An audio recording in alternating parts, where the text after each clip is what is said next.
इसके बाद मैं बात करूं आपसे आर्टिकल 100 हमें ये बताता है कि सदनों में मतदान कैसे होगा। ठीक है, मतलब सदनों में किस तरीके का मतदान होगा, मतलब अगर कोई एब्सेंट भी रहे तो यहाँ पे इलेक्शन कैसे होगा। तो यहाँ पे लिखेंगे क्या, voting in the house, voting in the house या power of the house to power of the house for election. ठीक है, सदनों में मतदान और रिक्तियां जो कि वैकेंसीज होती हैं वो कार्य करती है पूरा शक्ति और जनपूर्ति से। ठीक है, तो ये आपको बताती है किस तरीके से सदनों में मतदान होता है।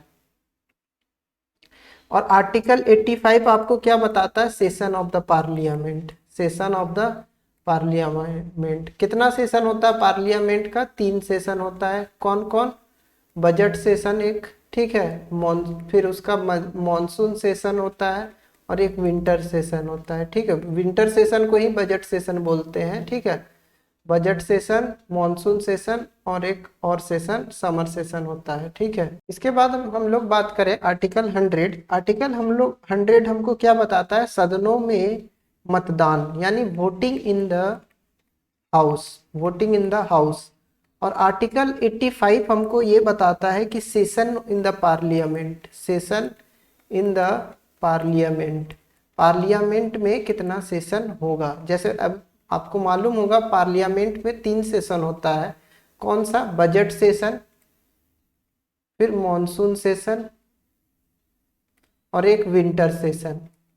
तो पार्लियामेंट में आपका 3 सेशन होता है। इसके बाद हम लोग सेकंड क्वेश्चन नंबर में आ जाते हैं। आतिश ए चिनार, फ्लेम्स ऑफ चिनार, ये किसकी ऑटोबायोग्राफी है। तो ये शेख मोहम्मद अब्दुल्ला की ऑटोबायोग्राफी है। अटल बिहारी वाजपेयी की जो बायोग्राफी है उसका नाम है a man of all season, a man of all season. किसने लिखा है, ये लिखा है किंग सुख नाग ने, किंग सुख नाग ने लिखा है। एपीजे अब्दुल कलाम की अगर बात करूं मैं तो इनकी बहुत सारी बुक्स है, जैसे विंग्स ऑफ फायर है, इसके बाद माई जर्नी है, इसके बाद टर्निंग पॉइंट्स है। ठीक, इसके बाद बेनजीर भुट्टो की बात करूं तो ये क्या थी, ये प्रेसिडेंट थी। ठीक है, ये पाकिस्तान की प्रेसिडेंट थी, पीएम थी, सॉरी, पीएम ऑफ पाकिस्तान थी। कब से कब तक, ये 1988 से लेकर के 1990 तक और 1990 से लेकर के 1996 तक। ठीक है, और इसकी इनकी जो बायोग्राफी है उनका नाम है मेरी आप बीती, मेरी आप बीती। इसके बाद मोहम्मद हिदायतुल्ला की बात करूं तो ये चीफ जस्टिस ऑफ इंडिया थे, चीफ जस्टिस ऑफ इंडिया थे। इसके बाद नेक्स्ट क्वेश्चन है, सेकेंड लार्जेस्ट रिवर बेसिन जो कि इंडिया में है, जो कि 10% कंट्री का एरिया कवर करता है। यहाँ क्या पूछा, सेकेंड। तो फर्स्ट में कौन सा है, तो फर्स्ट में आपका है गंगा बेसिन। गंगा बेसिन कितना लेंथ का है, गंगा रिवर 2525 किलोमीटर है। कहाँ से ओरिजिनेट होता है, ये गंगोत्री ग्लेशियर से ओरिजिनेट होता है। सेकेंड की बात करूं मैं तो सेकेंड कौन सा है, सेकेंड है आपका गोदावरी, सेकेंड है आपका गोदावरी। ये ओरिजिनेट होता है, ये इसका पूरा लेंथ है 1465 किलोमीटर। और ये कहाँ से ओरिजिनेट होता है, ये त्र्यंबकेश्वर से ओरिजिनेट होता है। कहाँ से ओरिजिनेट होता है, त्र्यंबकेश्वर, त्र्यंबकेश्वर जो कि नासिक में है, महाराष्ट्र। इसके बाद थर्ड जो है आपका, थर्ड जो है वो है कृष्णा, कृष्णा रिवर। ये इसका लेंथ है 1400 किलोमीटर और ये सतारा डिस्ट्रिक्ट में, सतारा डिस्ट्रिक्ट महाराष्ट्र से ओरिजिनेट होता है। इसके बाद फोर्थ में बात करें तो ब्रह्मपुत्रा रिवर है, ब्रह्मपुत्रा, ब्रह्मपुत्रा की जो लेंथ है वो 2900 किलोमीटर है और ये कैलाश रेंज से निकलती है। ठीक है, कैलाश रेंज से निकलती है। फिफ्थ जो है आपका महानदी है, महानदी का टोटल किलोमीटर की बात करूं तो ये 851 किलोमीटर है और ये छत्तीसगढ़ के फरसैया विलेज से निकलती है, फरसैया विलेज ऑफ छत्तीसगढ़।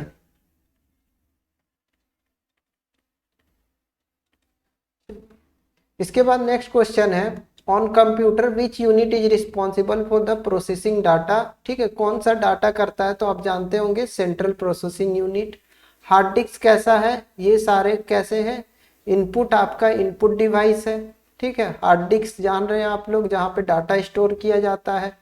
सबसे छोटा यूनिट जो होता है उसको क्या बोलते हैं, निबल बोलते हैं, निबल।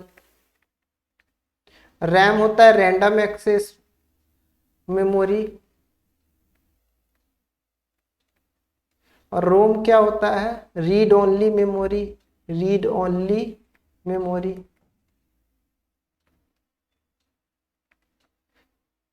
इसके बाद नेक्स्ट क्वेश्चन है आपका, range of the intensity of measuring earthquake. Earthquake को किससे मेजर किया जाता है, सिस्मोग्राफ से मेजर किया जाता है, सिस्मोग्राफ से मेजर किया जाता है। और रेंज क्या होता है, 1 से 12 तक का रेंज होता है। इसके बाद क्वेश्चन नंबर 6 में पूछा, कलबेलिया फोक डांस को राजस्थान में इंक्लूड किया गया था UNESCO representative list of intangible cultural heritage. तो मैं आपको बता दूं कि पहले में 2017 में किसको ऐड किया गया है, कुंभ मेला को ऐड किया गया है, कुंभ मेला। इसके बाद 2016 में आपको जो ऐड किया गया है वो योगा को ऐड किया गया है और नवरोज फेस्टिवल को ऐड किया गया है। इसके बाद 2012 में आपका बुद्धिस्ट चैंटिंग, बुद्धिस्ट लोग जो यानी पूजा करते हैं, जैसे सुने होंगे बुद्धम शरणम गच्छामि, तत्वम शरणम गच्छामि, इस तरीके का जो चैंटिंग होता है वो 2012 में ऐड किया गया था।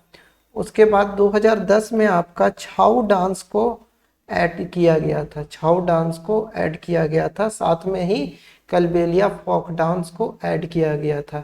तो छाऊ डांस कहाँ का है, उड़ीसा का भी है। ठीक है, झारखंड में भी ये फेस्टिवल होता है, साथ ही साथ बंगाल में भी सेलिब्रेट होता है। 2008 में क्या है, रमीला को ऐड किया गया था। रमीला मतलब रामायण का जो जैसे डिस्क्रिप्टिव आर्ट्स होता है रामायण का, रामलीला भी बोलते हैं, उसको ऐड किया गया था। इसके बाद सागा दावा जो कि बिगेस्ट बुद्धिस्ट फेस्टिवल है, वो किस स्टेट में सेलिब्रेट होता है, वो सिक्किम में सेलिब्रेट होता है। तो सागा मतलब क्या होता है, 4th, और दवा का मतलब होता है मंथ। ठीक है, तिब्बत में इसका मंथ होता है, दवा का मतलब क्या होता है, मंथ, यानी 4th मंथ जो होता है तिब्बतियन कैलेंडर का, उसी में हम लोग क्या सेलिब्रेट करते हैं, सगा दवा। कहाँ पे सेलिब्रेट होता है, सिक्किम में सेलिब्रेट होता है। इसके बाद इंसुलिन डिफिशियंसी से पूछा गया है कौन सा डिजीज होता है। इंसुलिन डिफिशियंसी से कि जान रहे हो आप, डायबिटीज मेलिटस डिजीज होता है। इसके बाद यहाँ पे देखिए मल्टीपल स्क्लेरोसिस, ये किससे होता है, ये low level of the vitamin D, vitamin D के लो लेवल हो जाने से होता है। इसके बाद विटामिन डी से देख रहे अर्थाइटिस, इसका भी यही कारण होता है, विटामिन डी का जब लो लेवल होगा तब भी रूमेटिक अर्थाइटिस होता है। इसके बाद देखिए 9th नंबर कि कौन सा कंटेक्स्ट मेसोस्फीयर से रिलेटेड जो कि करेक्ट नहीं है। तो मैं आपको सारा कुछ बता देता हूँ। देखिए लेयर जो होते हैं मेनली कितने लेयर्स होते हैं, मेनली 6 लेयर्स होते हैं। तो पहले आप ट्रोपोस्फीयर होता है। ठीक है, ट्रोपोस्फीयर में जो होता है वो कहाँ से होता है, ग्राउंड से लेकर के 10 किलोमीटर तक का होता है। और इसमें क्या होता है, क्लाउड्स अपीयर होते हैं। ठीक है, यानी 99% वाटर वेपर अवेलेबल होता है। सेकेंड लेयर होता है आपका स्ट्रेटोस्फीयर, जिसमें 10 किलोमीटर से लेकर के 50 किलोमीटर होता है और इसमें ओजोन लेयर पाया जाता है। ठीक, और इसमें एक खासियत और है कि जितना हम लोग ऊपर जाएंगे, मतलब जितना हाइट पे जाएंगे, ठीक है, तो हम लोग को क्या लगेगा, वार्म यानी गर्म लगेगा। ठीक है, मेसोस्फीयर में क्या होता है, मेसोस्फीयर होता है 50 किलोमीटर से लेकर के 85 किलोमीटर का रेंज होता है। और इसमें क्या होता है, जब हम लोग ऊपर जाएंगे तो क्या लगेगा हम लोग को, कोल्ड। ठीक है, यानी ठंडा, टेम्परेचर क्या होगा ऊपर जाने से इसमें घटेगा। ठीक है, और क्या बोले जा रहा है, इसमें मीटियोर्स जो होते हैं वो आपस में बर्न करते हैं, मीटियोर्स जो होते हैं इसमें बर्न करते हैं। इसके बाद लेयर आता है थर्मोस्फेयर। थर्मोस्फेयर में क्या होता है, हाई एक्स रेज और अल्ट्रा वायलेट रेज पाया जाता है, हाई एक्स रेज और यूवी रेज पाया जाता है। और ये कहाँ से कहाँ तक होता है, 500 किलोमीटर से लेकर के 100 किलोमीटर यानी 1000 किलोमीटर तक का रेंज होता है इसका। इसके बाद दो और होता है एक्सोस्फेयर और आपका क्या होता है, आइनोस्फेयर। आइनोस्फेयर तो यहाँ क्या बोला जा रहा है, मेसोस्फेयर के रिलेटेड कौन करेक्ट नहीं है।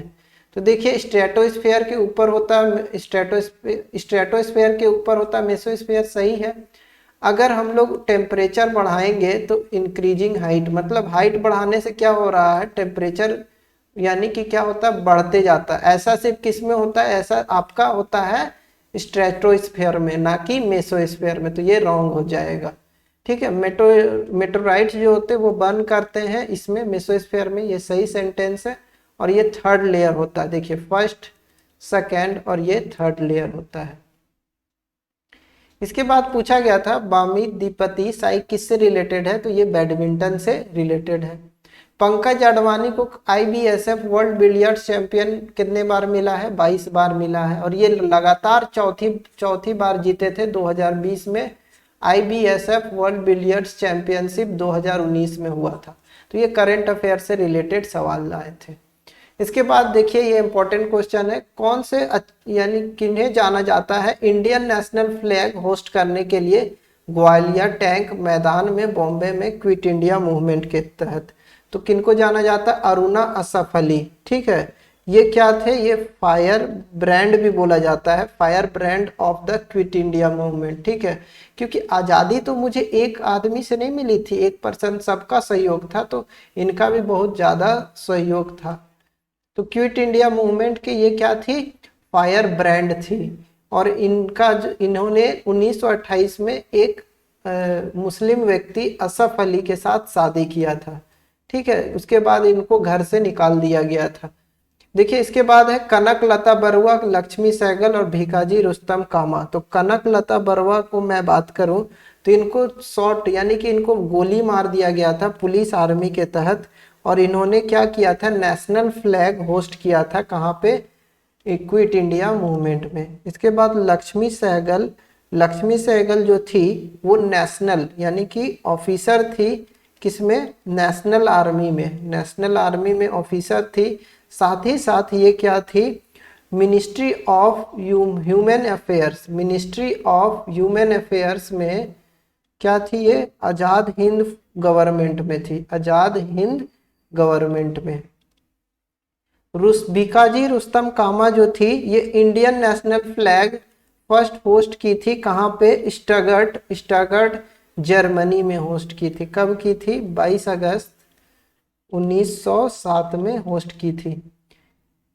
इसके बाद नेक्स्ट क्वेश्चन है, देखिए कौन से प्रोसेस में जिंक को अप्लाई किया जाता है जिससे आयरन को यानी कि रस्टिंग से बचाया जा सके। तो ये आप जानते होंगे गैल्वेनाइजेशन होता है। वेल्डिंग जान रहे हैं, दो आयरन रोड को जोड़ने के लिए कौन सा प्रोसेस, वेल्डिंग होता है। स्मेल्टिंग मतलब क्या होता है, कुछ चीज को गला देना, गलाने का प्रोसेस को बोलते हैं स्मेल्टिंग। और एनिलिंग मतलब क्या होता है, गला करके उसको तुरंत ही कूल्ड कर देना, ठीक है। इससे क्या हो जाता है, जो कि आपका मटेरियल होता है या मेटल होता है वो क्या हो जाता है, स्टीफ हो जाता है, इस कारण से, इसी को बोलते हैं एनिलिंग। इसके बाद किसने डॉक्ट्रिन ऑफ लैब्स इंट्रोड्यूस किया था, तो लॉर्ड डलहौजी ने डॉक्ट्रिन ऑफ लैब्स शुरू किया था। लॉर्ड कैनिंग ने क्या शुरू किया था, वीडो रीमैरेज एक्ट। साथ ही इंडियन काउंसिल एक्ट भी शुरू किया था लॉर्ड कैनिंग ने। इसके बाद लॉर्ड डलहौजी का एक और नाम था, क्या नाम था, ओरिजिनल नेम था जेम्स एंड्रयू।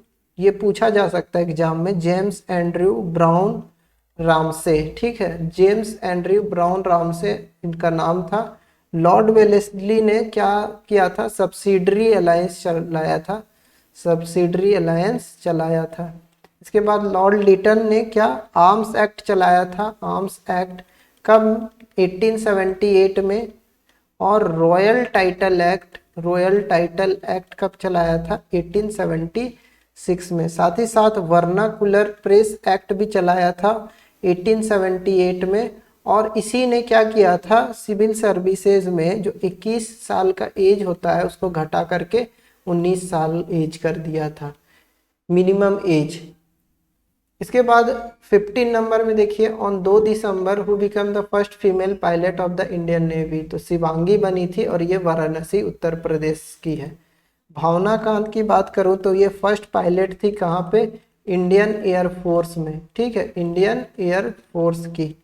इसके बाद सारला ठकराल की बात करूँ तो ये फर्स्ट वुमेन फ्लाइट, ठीक है, फर्स्ट वुमेन जो कि पहली बार फ्लाइट उड़ाई थी, कब उड़ाई थी, 1936 में फर्स्ट फ्लाइट उड़ाई थी।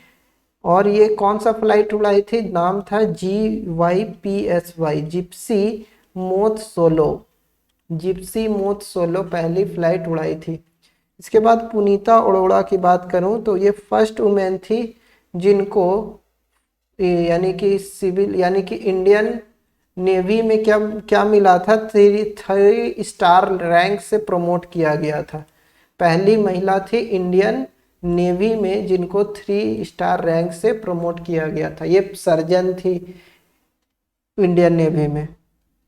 इसमें एक बात देखिए, एट्रियल वाल्स को ह्यूमन हार्ट जो सेक्रेट करता है पेप्टाइड हार्मोन, ठीक है, तो पेप्टाइड हार्मोन क्या होता है, ANF, ठीक है, इसका नाम है एट्रियल नाट्रियोरेटिक पेप्टाइड। ये कार्डियक रेस्ट होता है, उसमें क्या होता है, ये सोडियम एक्सक्रीशन को बढ़ाता है, सोडियम जो एक्सक्रीट होता है उसको बाहर कर देता है, सोडियम एक्सक्रीशन को ये बढ़ावा देता है। इसके बाद ADH हाइड्रो जो हार्मोन होता है वो हाइपोथैलेमस सेक्रेट करता है, हाइपोथैलेमस ब्रेन में पाया जाता है और इसका मेन काम क्या होता है, रेगुलेट करता है, क्या रेगुलेट करता है, amount of water in the blood, blood में कितनी मात्रा में पानी मौजूद है, इसी को क्या करेगा, रेगुलेट करता है। GIP होता है गैस्ट्रिक इनहिबिटरी पॉलीपेप्टाइड। और CCK जो होता है वो क्या होता है, चोलोसाइटोकिनिन, ये हेल्प करता है आपको डाइजेशन में। इसके बाद नेक्स्ट है आपका इनकरेक्टली कौन यहाँ पे मेड किया गया है, तो पेडोलॉजी, ठीक है, ये क्या होता है आपका, स्टडी ऑफ सॉइल होगा। एंथ्रोपोलॉजी कल्चरल ज्योग्राफी से रिलेटेड है। डेमोग्राफी आप लोग जान रहे होंगे, पॉपुलेशन ज्योग्राफी से रिलेटेड है। हाइड्रोलॉजी जो ओशियनोग्राफी से रिलेटेड है। इसके बाद 2020 में क्रिस्टल अवार्ड किसे दिया गया था, तो दीपिका पादुकोण को दिया गया था। इकोनॉमिक इंटेलिजेंस यूनिट में इंडिया का रैंक क्या है 2019 में, क्या, तो ये है 19वां। इसके बाद कॉन्स्टिट्यूशन दिवस कब सेलिब्रेट करते हैं, तो 26 नवंबर 1949 से हम लोग या सेलिब्रेट करते हैं। इस दिन हम लोग का संविधान बनकर तैयार हुआ था, बनने में समय लगा था 2 साल 11 महीने और 17 दिन। 15 अक्टूबर की बात करूँ मैं तो 15 अक्टूबर को हम लोग सेलिब्रेट करते हैं वर्ल्ड स्टूडेंट डे। किसकी बर्थ एनिवर्सरी होती है, ये बर्थ एनिवर्सरी होती है APJ अब्दुल कलाम की, ठीक है। 2 अक्टूबर को हम लोग क्या सेलिब्रेट करते हैं, international day of non violence. ये किसकी बर्थ एनिवर्सरी होती है, ये महात्मा गांधी की बर्थ एनिवर्सरी होती है और लाल बहादुर शास्त्री की भी बर्थ एनिवर्सरी होती है। इसके बाद 30 नवंबर को हम लोग क्या मनाते हैं, कंप्यूटर सिक्योरिटी डे सेलिब्रेट करते हैं। कौन से फॉरेस्ट को मॉनसून फॉरेस्ट बोला जाता है, तो ट्रॉपिकल डेसिडियस फॉरेस्ट को मॉनसून फॉरेस्ट बोला जाता है। मैंग्रोव फॉरेस्ट आप लोग जानते होंगे, गंगा बेसिन जो कि वेस्ट बंगाल में पाया जाता है, वेस्ट बंगाल का में गंगा बेसिन में ये पाया जाता है। इसके बाद नेक्स्ट क्वेश्चन है, बॉलीवुड वेटरन्स जो कि 66 दादा साहेब फाल्के अवार्ड मिला है किनको, नाना अमिताभ बच्चन को मिला है। इसके बाद UN global climate action carbon neutral 9 category में क्या कौन है? इन्फोसिस है। इन्फोसिस के जो सीईओ है उनका नाम है सलील पारिक। क्या नाम है? सलील पारिक।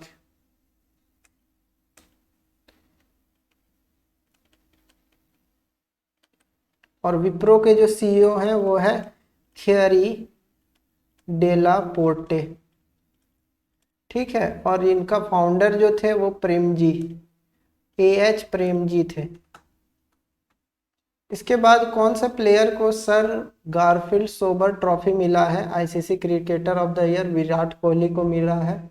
इसके बाद किसने इंडियन स्टैटिकल इंस्टीट्यूट कलकत्ता में फाउंड किया था? तो प्रसन्नता चंद्र महालनोबिस। ये सेकेंड प्लानिंग कमीशन का फॉर्मेशन भी किए थे, तो ये थे प्रसन्नता चंद्र महालनोबिस।